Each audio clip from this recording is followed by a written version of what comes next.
Good morning. It's time to go live. It's past time to go live. I was 2 minutes late with the stream. 2 minutes late. That is no bueno. Had the computer reboot last night. Dragging butt into here this morning. I got my numbers done, but that's it. Haven't looked at the news. Haven't done anything. Run it a little by the seat of my pants this morning. We will make it through. The important thing is we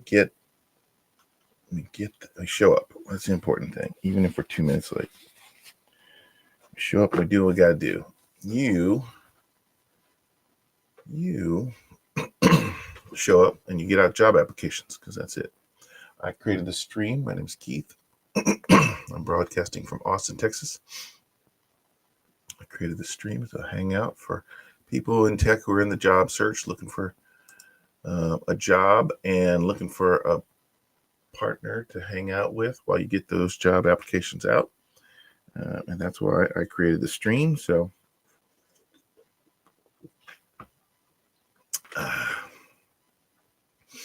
here we are again. We're just going to wing it today. We'll figure out how we do. I broadcast Monday through Friday from 9 a.m. Central Standard Time until it's time to wrap it up. Usually about 30 minutes, but I am very open to responding to whatever goes on in the chat too. So if you have any questions about working in tech, about the current job market, about things that I have no business talking about, throw it in the chat and I will be happy to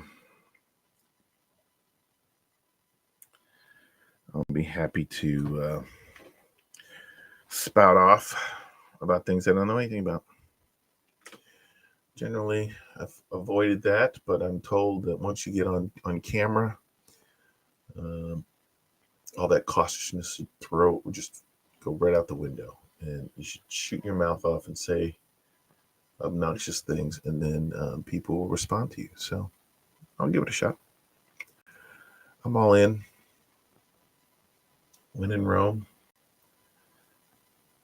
be a jerk. Isn't that how the saying goes?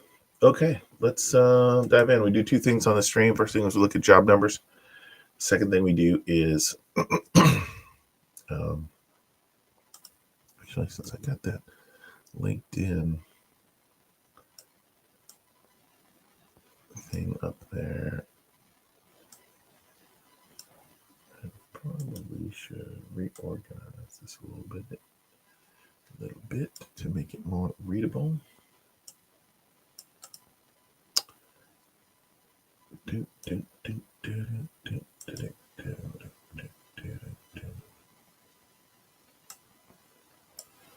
we go.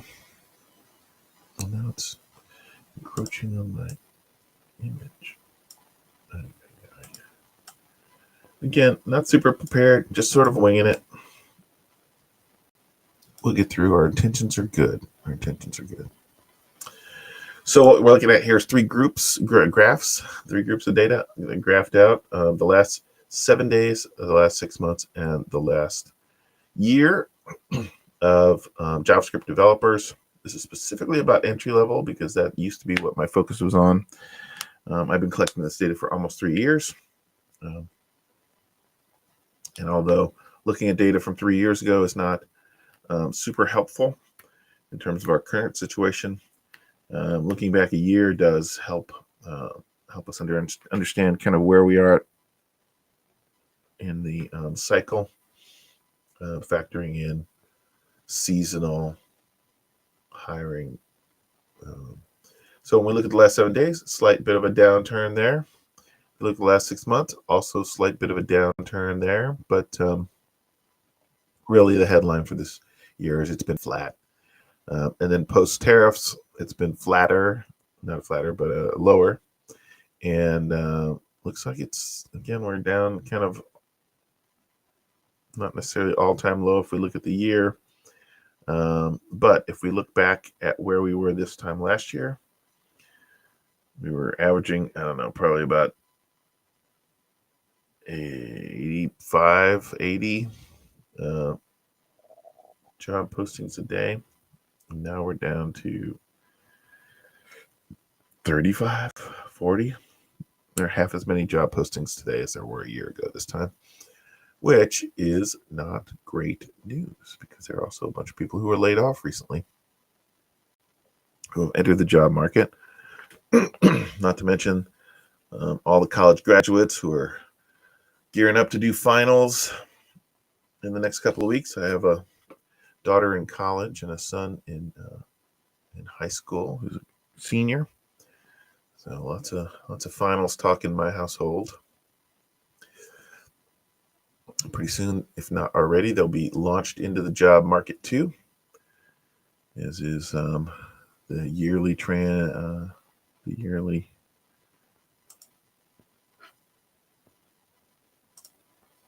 habit. Okay. So numbers are not great. I do collect a more granular version. I started that at the beginning of this year. This looks at the overall job numbers for all JavaScript jobs being posted. Again, we'll see that it's been flat roughly, and it's taken a downturn since the tariffs. The red line here is remote work. This is more important, of course, because you can apply for remote wherever you happen to be. We see the same echoes of the same trends, flat for most of the year, and a bit of a downturn since the beginning of the tariffs. If you look at entry level, mid level, and senior level numbers, looks like the entry level stayed pretty flat. Senior has dipped and starting to rebound a little bit, but those mid level ones, that's been the precipitous drop in the last week and a half. Companies are, tending to put on hiring freezes, either outwardly stated or just clearly internally they're holding off. I'm hearing anecdotally that people are taking longer to hear about the job interview. They've gone through multiple rounds and the company's still dragging their feet. They know it's a seller's market right now. They got the jobs, the small number of jobs, and there are a lot of people who want those jobs. So they are in control at the moment. All right. Let's look at LinkedIn and see what's new in the news feed of LinkedIn. I am on LinkedIn multiple times every day, and I would like to connect with you.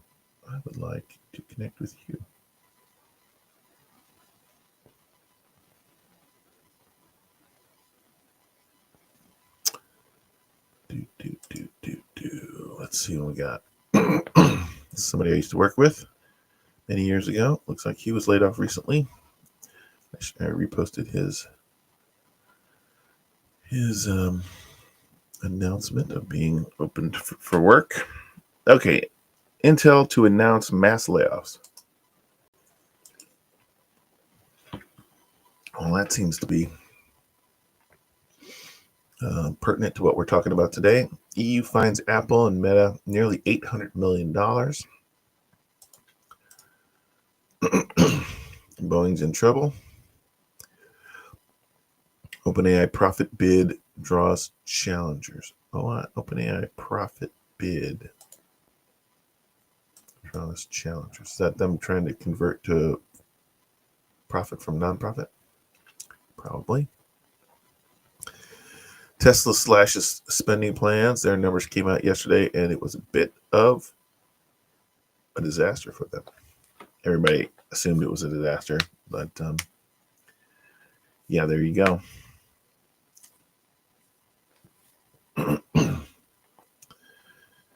Bitcoin diverges from tech stocks. This has been one of those conversations lately, that the stocks went up and Bitcoin went up and the stocks went down and the Bitcoin went down, and they were supposed to be independent. But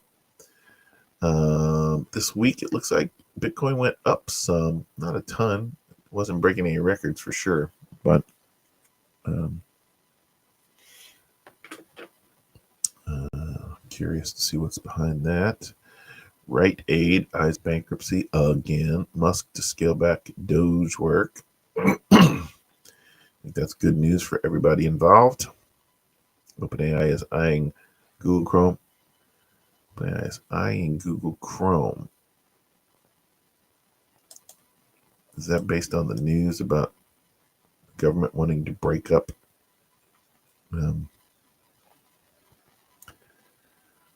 want to break up Google? If they want to break up Google and have OpenAI buy them, that's again just making a different monopoly. Hey, what's happening here? My name's Keith, and we are hanging out, looking at tech news, talking about what's going on in the job space around technology. If you are, or anybody that you know is interested in having somebody to hang out with while they get job applications out, that's kind of what I created the stream for. And we're just taking a look at tech news, talking through it, seeing what may or may not be affecting the greater tech space. And happy to chat about whatever you want to chat about. So feel free to throw some questions in the chat. Intel to announce mass layoffs. Intel will share plans to cut more than 20% of its workforce, citing an anonymous source. The cutoff of the upcoming layoffs are part of the new CEO's broader plan to build an engineering first. Looking for an internship. Okay. Why an internship? Why not a full job? Culture at the engineering first culture at the company to restructure its balance sheet in light of growing competition, which underwent major layoffs and had roughly 109,000 employees at the end of last year. Think about internships. They're great if you're going to school and you can get, you're a uni student. If your school can help hook you up with a internship. But the reality is most people who go through internships don't get a job offer from those internships. It's just an opportunity. And the thing about an internship, because I've worked as a professional developer for over 30 years, I've worked at a lot of large companies that had internship programs during the summer, particularly. And by and large, we did. It was probably not a bad experience for those students to come in and spend some time in the environment with some more experienced programmers, kind of getting to see what the day-to-day life is like. But they didn't work on anything super challenging in most cases. We didn't give them anything that they could screw up that would reflect poorly on us. So it ended up, in more times than not, being a lot of busy work. When I, if you can get it, great. If you can't get it, don't stress about it. Your plan B needs to be to start working on, if you're not already, side projects that will end up being good portfolio pieces, right? Whether you're second year, third year in uni, I have a number of people through our program at our day job. We have a mentorship program. We're still college students. Most of them are seniors, and they are starting to work on their portfolio because, they're going to get a CS degree from a good college, but not MIT, not Cal Tech. They're not getting a computer science degree from one of the big 5 computer engineering courses. So nobody's going to have open doors and just hire them on the basis of their diploma. You will have to prove that you can do what you can say you can do, right? And so we do that through our portfolio. And right now, I'm always surprised. My daughter is a computer science student.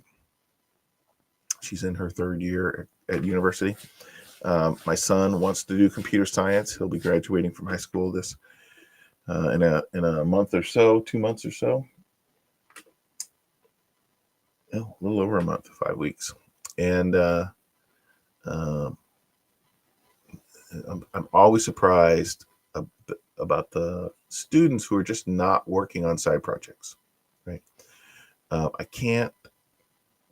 was a UX developer, most recently. Yeah, I worked at Dell as a UX developer.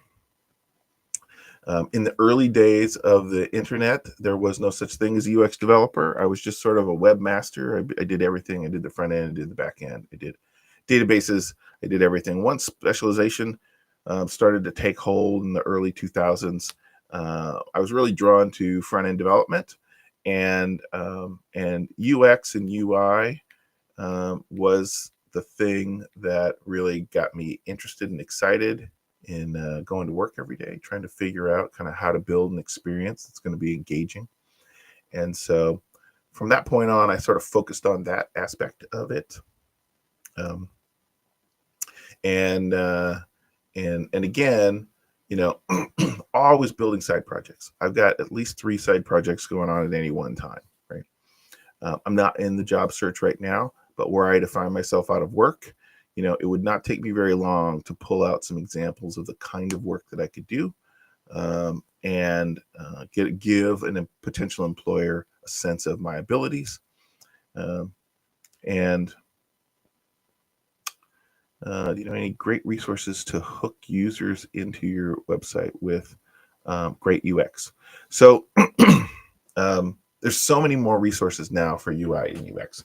And then the other thing too is, like, when I talk about UX developer, thing about UX in general is that it looks very different at different size companies, right? So if you work at a small to medium-sized company and you're interested in UX, you're the UX department, right? Like, they generally don't have another the kind of budget to hire somebody who just does UX. And so, for you, it's really just about finding the resources that will help you understand better that process. So Jacob Nielsen has kind of been the cornerstone of this, like in the early days and late 90s, early 2000s. Like, Jacob Nielsen had a blog where he kind of did experiments and put stuff out, and me and 10,000 other nerds were reading his blog, and that was kind of the ground floor of what ultimately became a whole discipline of UI and UX, right?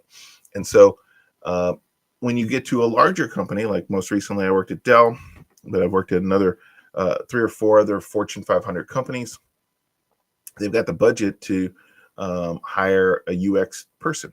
That UX person, more times than not these days, because it is its own discipline, because you can get a degree in it, because there is a field of study that is specific to it. More times than not, those UX designers don't actually write any code, right? They read the latest research. They create a lot of wireframes. They manage testing. And so being a UX developer is kind of trying to find a way to put yourself in between design and the sort of pure, graphic design, user experience design, and having a good, solid foundational understanding of all of that stuff, so that you can kind of put together that process, right?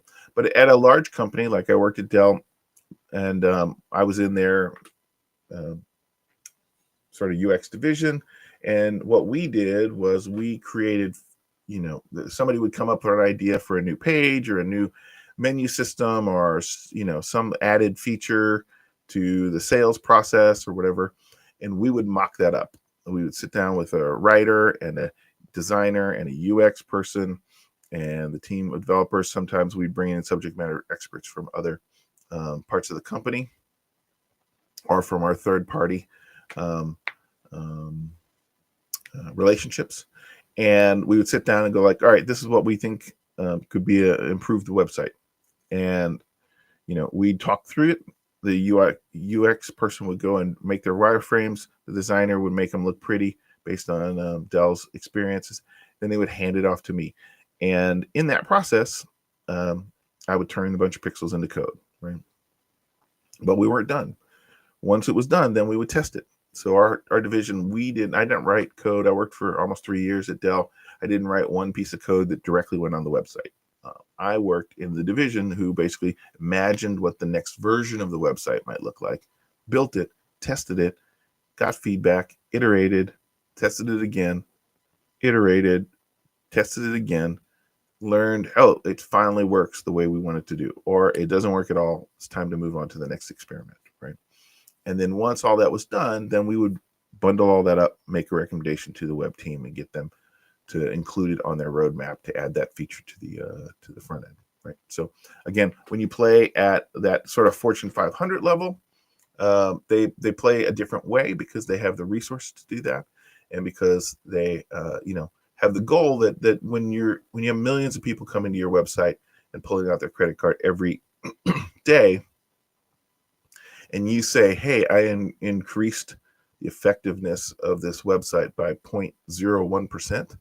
For a medium and small size firm, that doesn't move the needle at all. But when you're doing millions and millions of dollars of business every day and you increase it even 0.5%, that is a huge benefit to your bottom line, oftentimes with no extra costs, right, other than the tests that you run. So it depends. This idea of kind of what UI and UX is becoming is really dependent on kind of where you're practicing that and what your personal interest is. Because again, I've worked at a lot of medium and small size companies early in my career, and my bosses just didn't really understand or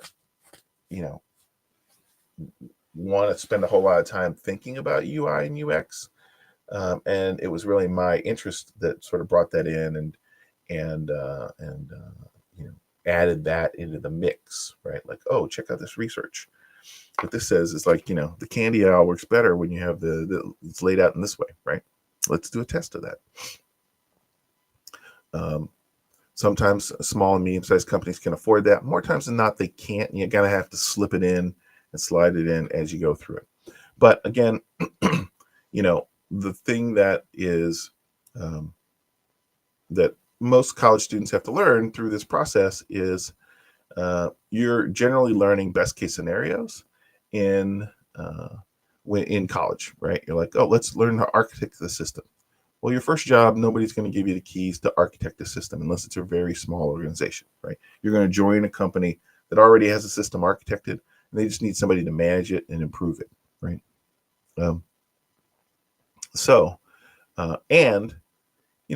there's going to be time frames. There's going to be budgets, all these constraints that are put onto that process. And so, in that process, a lot of companies, especially medium and small size companies, they just don't have the budget to do a whole lot of user testing, right?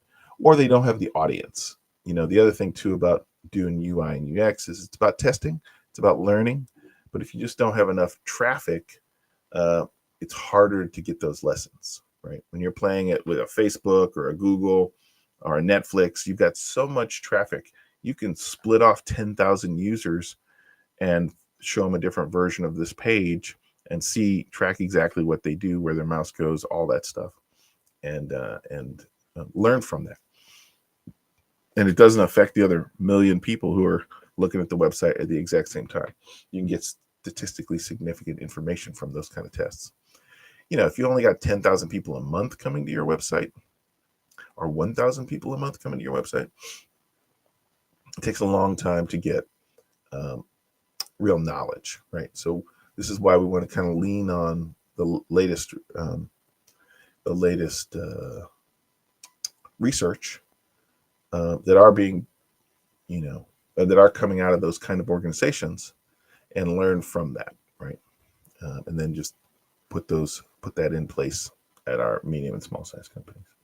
Good question. So, how are we doing on time? We're doing all right. I'm going to go a little longer today because I was a few minutes late.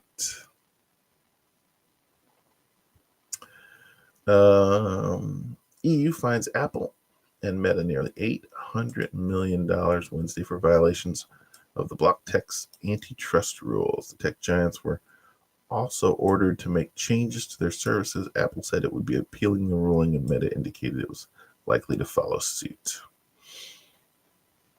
Yeah.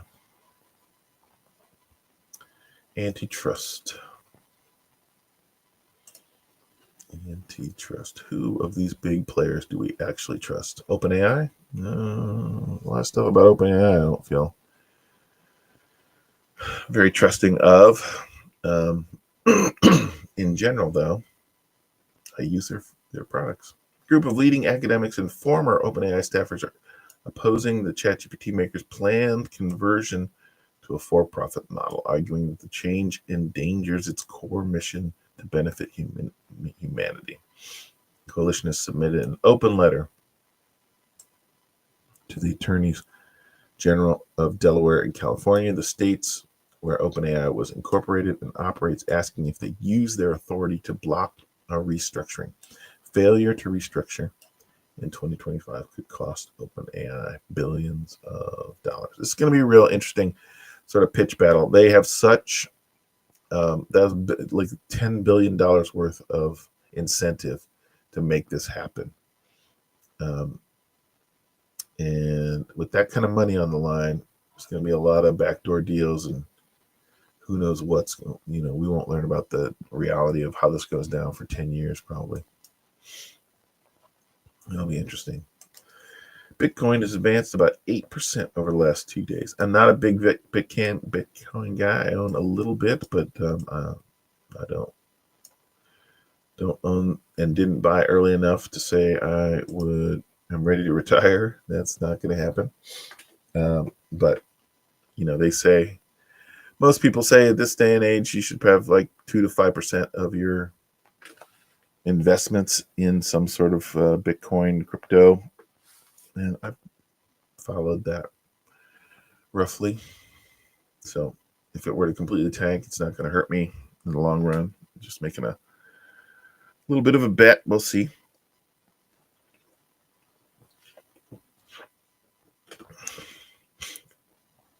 But it's not like I pay attention to this stuff every day. More importantly, I did in the fall of last year move more of my money into gold. So that's actually helped buffet the latest craziness that's going on in the stock market. Ay.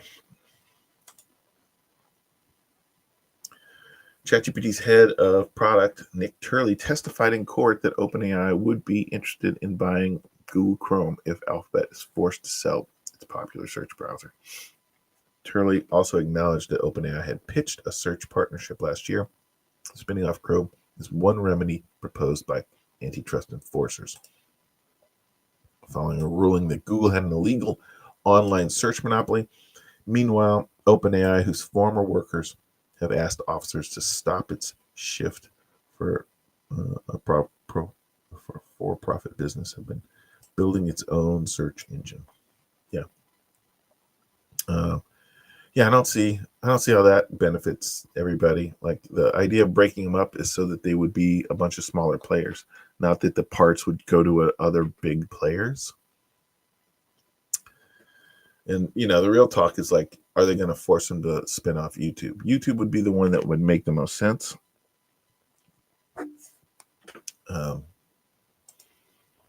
It's more of a standalone.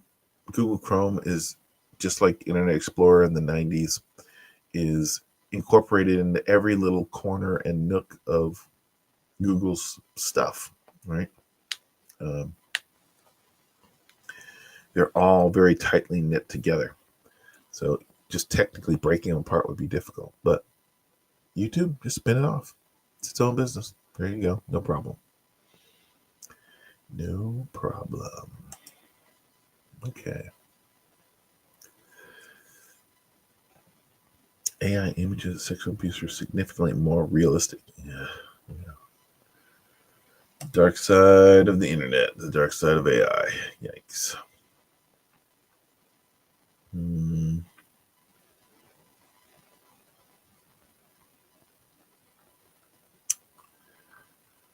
Let's see, anything here?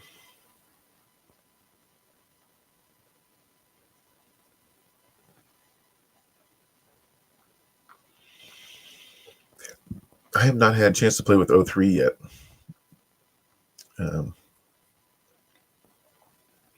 finally took a couple of days off on coding because I had a video project I was working on. And last night I finally sat down and fired up a new project that hopefully by that Monday I'll get that up and running. We'll see. I'm going away for the weekend. Little getaway with the wife. So I don't know how much time I'll have to code this weekend, but we'll see. We shall see. Okay. Well, here we are. We've reached the end of it. I think we're going to wrap it up right now. My name again is Keith. If you are late in joining, feel free to connect with me on LinkedIn. I will be back in 23 hours and 30 minutes. I do this Monday through Friday, 9 a.m. Central Standard Time. I stream on Twitch, YouTube, and LinkedIn.